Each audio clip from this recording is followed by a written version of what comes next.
Hello viewers, எல்லாரும் எப்படி இருக்கீங்க? பொங்கல் வரப்போகுது. பொங்கல் செலிப்ரேஷன். எல்லாரும் ஹாப்பியாக இருப்பீங்க. வீடை க்ளீன் பண்ணிக்கிட்டு இருப்பீங்க. நானும் இனிமேல் தான் க்ளீன் பண்ணணும். அதுக்கு முன்னாடி நம்ம செடிகளுக்கு காய்கள் வர ஆரம்பிச்சுல, காய்களுக்கு கால்சியம் சத்து ரொம்ப தேவை இப்போ. அதுக்கு நம்ம என்ன செய்ய போகிறோம், முட்டையோட இது பண்ணி போட்டால் நாளாகும். அது மக்கி அதுக்கு சத்து கிடைக்கிறதுக்கு. அதுக்கு மாற்றா நம்ம என்ன செய்யலாம், சுண்ணாம்பு எடுத்து என்ன செய்யலாம், தண்ணியில் கலந்து செடிகளுக்கு கொடுக்கலாம். அது நல்லா சிறப்பாகவும் வரும். இப்போ அதைத்தான் நம்ம என்ன செய்ய போகிறோம், செடிகளுக்கு கொடுக்க போகிறோம். இங்கே பாருங்க விவர்ஸ், ஒரு மணி நேரத்துக்கு முன்னாடி எடுத்து என்ன செஞ்சுட்டேன், சுண்ணாம்பு இதில் கலக்கி வச்சுட்டேன். இது என்ன செய்யும், நம்ம இது 8 லிட்டர் தண்ணி பிடிக்கும். இதில் என்ன செய்யணும், இதில் நம்ம கலந்துக்கிடுவோம். இன்னும் கொஞ்சம் கூட கரையாமல் இருக்குது சுண்ணாம்பு. அப்போதே கலந்து வச்சுட்டேன், ஒரு மணி நேரத்துக்கு முன்னாடியேவும்.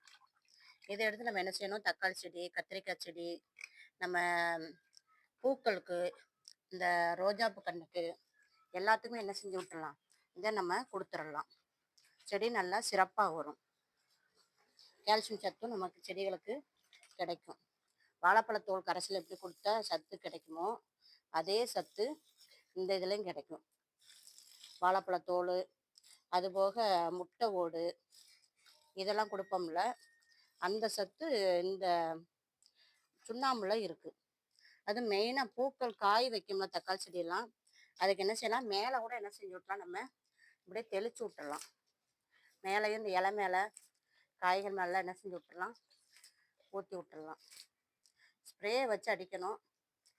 ஸ்ப்ரே எடுத்துகிட்டு வரல, நம்ம மேலே மேலே ஊற்றி விட்டுருவோம். அது வெயிலுக்கு நல்லா சிறப்பாக தான் இருக்கும். தண்ணி ஊற்றுறதுக்கு செடிகள் மேலே தண்ணி தொளிச்ச மாதிரி ஆயிரும். நல்லா ஹாப்பி ஆயிடுவாங்க. அதனால் இந்த கரைசலை நீங்கள் பயன்படுத்துங்க. செடி நல்லா சிறப்பாக வரும். எல்லா செடியுமேவும் எங்கே வாடாமலை கொஞ்சம் வெயில் பட்டனே சூப்பராக வருது. இதே செவந்தி கண்ணுக்கும் என்ன செஞ்சு விட்டுலாம், கொடுத்து விட்டலாம். பூக்களுக்குமே நல்லா சிறப்பாக வர ஆரம்பிச்சிடும். மீட்டு தக்காளி செடி ஒன்று இருக்குது. இது கனகாம்பர செடி. அதோட இந்த கத்திரிக்காய் செடியும் காய் விட ஆரம்பிச்சிச்சுல, இன்னும் 2-3 காய் வருது. அதுக்கும் என்ன செஞ்சு விட்டலாம், நம்ம இதை கொடுத்து விட்டுடலாம். செடி நல்லா சிறப்பாக வரும். வெண்டைக்காய் செடிங்கிட்ட நல்லா அருமையாக வந்துக்கிட்டு இருக்கு. கருவேப்பிலை கன்று வேணும்னா கேளுங்க விவர்ஸ். கருவேப்பிலை கன்று நிறையா வருது. நான் எல்லாத்தையும் பழத்தையும் சாப்பிட்டு எல்லா தொட்டிலும் போட்டு போட்டு வச்சுருந்தேன். அது போட்டு வச்சது எல்லாத்துலேயுமே என்ன செய்யுது, கருவேப்பிலை கன்று முளைச்சி வருது. வேணும்னா சொல்லுங்கள், வாட்ஸ்அப் நம்பர் தாரேன், அதில் நீங்கள் வாட்ஸ்அப் பண்ணுங்கள். நான் இந்த இதுலேயே இந்த வீடியோவோட நீங்கள் கேட்டிங்கன்னா கூட வாட்ஸ்அப் நம்பர் நான் சொல்கிறேன். கருவேப்பிலை கன்று வாங்கிக்கோங்க. இது நாட்டு வெரைட்டி, அதனால் செடி நல்லா சூப்பராக இருக்கும். கருவேப்பிலை நல்லா மணமாக இருக்குது. இங்கே பாருங்கள் விவசாய வெத்தலைக்கு கொடி கட்டி வச்சுருக்கேன். எப்படி பாருங்கள், ஒரு குழாயில் தேங்காய் நாரை வச்சு அது மேலே அது நம்ம கை கழுவுறல் டெட்டால் லிக்விட் இதுக்கு இப்படி கொடுத்தாங்க. அதை என்ன செஞ்சுட்டேன், மேலே வச்சு நல்லா சுற்றி விட்டேன். இதில் என்ன செஞ்சு விட்டுரும், வெத்தலை கொடி அப்படியே நல்லா பற்றி வந்துடும். அதுக்கு பற்றுதல் உனக்கு வேணும்ல, ஏதாவது பிடிச்சு வர்றதுக்கு, அதுக்காக இதை என்ன செஞ்சுருக்கேன், இப்படி எடுத்து யூஸ் பண்ணியிருக்கேன். இவ்வளோ சூப்பராக கீழேருந்து மேலே வரைக்கும் வச்சு விட்ருக்கேன். இவ்வளோ வேறம் வந்த பிறகு என்ன செஞ்சு விட்டுலாம், நம்ம ஒரு கயரை கட்டி மேலே ஏதாவது ஒரு மரத்து மேலே ஏற்றி விட்டுடலாம். ஆனால் முன்னாடி கொடி மாதிரி கூட என்ன செஞ்சு விட்டுலாம், நம்ம கட்டி கொடுத்து விட்டுடலாம்.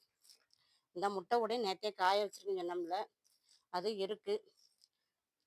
நான் அதை பொடி திரிக்கணும்ல, அதுக்கு பதில் நம்ம சுண்ணாம்பு கொடுத்துட்டோம்னா தக்காளி செடி நல்லா சிறப்பாக வரும். தக்காளி காயில் அடியில் அழுகல் வரும்ல, அந்த அழுகலை என்ன செய்யாது, நமக்கு வராது. நம்ம கடையில் வாங்குற தக்காளியில் பாருங்கள், அடியிலலாம் ஒரு மாதிரி வாங்கி வச்சு ஒரு 2-3 நாள் அடியில் அழுகல் மாதிரி வந்துடும்ல, அந்த பிரச்சனை நம்ம தக்காளி செடிக்கு வராது. தக்காளி செடி எவ்வளோ செழிப்பாக இருக்குன்னு பாருங்கள். பாருங்கள், காயும் விட்டுருக்கு பாருங்கள், குட்டி குட்டியாக காய் வர ஆரம்பிச்சு பார்த்தீங்களா. இது நாட்டு வெரைட்டின்னு இருக்காங்க. தக்காளி பெருசாக வந்தால் தான் தெரியும் நாட்டு வெரைட்டியா இல்லை பெங்களூர் தக்காளியான்னு. பார்ப்போம், இன்னும் கொஞ்சம் பெருசாகட்டும். பெருசாகினா தான் நமக்கு தெரிய ஆரம்பிக்கும். இந்த பாருங்க, கருவேப்பிலை இந்த இதெல்லாம் குட்டி குட்டியாக வந்திருக்கு பாருங்க. இந்த பாருங்க, தூக்கி போட்டாலும் தரையிலே முளைச்சிருக்குது. இந்த இங்கிட்டு ஒன்று முளைச்சிருக்கு பாருங்க. புக்கில் தெரியுதான்னு பாருங்க. அங்கே ஒன்று, இந்த ஒன்று இருக்கு பாருங்க. அப்படியே கருப்பில் குட்டி குட்டியாக அங்கங்கே இருக்குது. யாருக்கும் வேணும்னா சொல்லுங்க, வாட்ஸ்அப் பண்ணுங்க. இந்த வீடியோவிலே கேளுங்க, நான் இது பண்ணி விட்றேன், கொரியர் பண்ணி விட்றேன். இது வந்து நாட்டு வெரைட்டி. நாட்டு வெரைட்டினால சிறப்பாக இருக்கும். இது பீக்கங்காய் கொடி. ஏன்னா அதுவும் இப்போ காய் போகுதில்ல, காய் வர்றதுனால அதுவும் என்ன செய்யணும், நல்லா திரட்சியாக வர்றதுக்காக தான் 3 காய் போட்டிருக்குது பீக்கங்காய். அவ்வளோ சூப்பராக இருக்குன்னு பாருங்க. இன்னும் கொஞ்சம் பருக்கணும், இப்போ தான் பிஞ்சு வந்திருக்காங்க. நான் சட சடன்னு பெருசாகிரும்.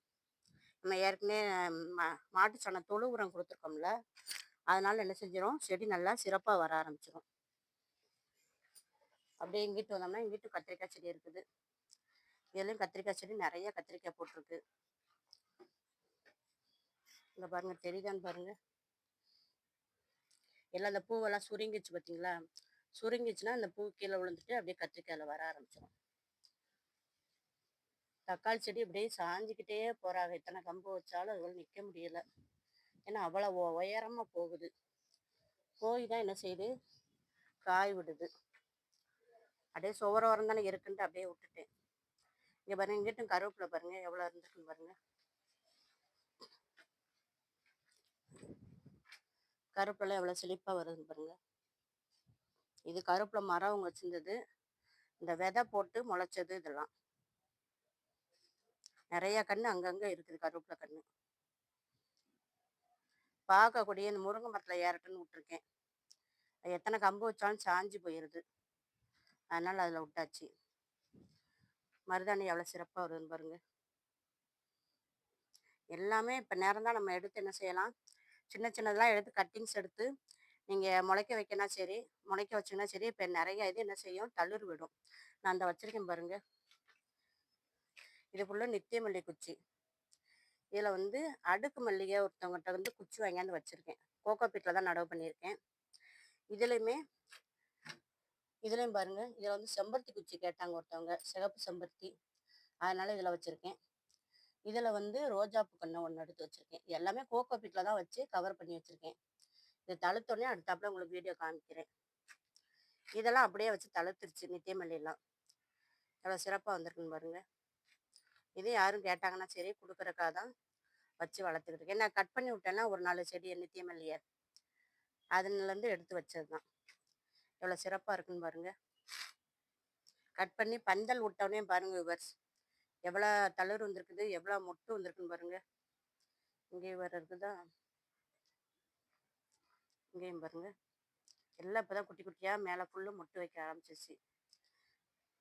நம்ம கரெக்டாக மார்கழி முடியும், தை பறக்க என்ன செய்ய ஆரம்பிச்சிருவாங்க, பூக்க ஆரம்பிச்சிருவாங்க. எவ்வளோ சிறப்பாக இருக்குன்னு பாருங்கள். வீடியோ பிடிச்சா லைக் பண்ணுங்கள், சப்ஸ்கிரைப் பண்ணுங்கள் ஜோதி ஃபார்மிங்கை. தேங்க்யூ.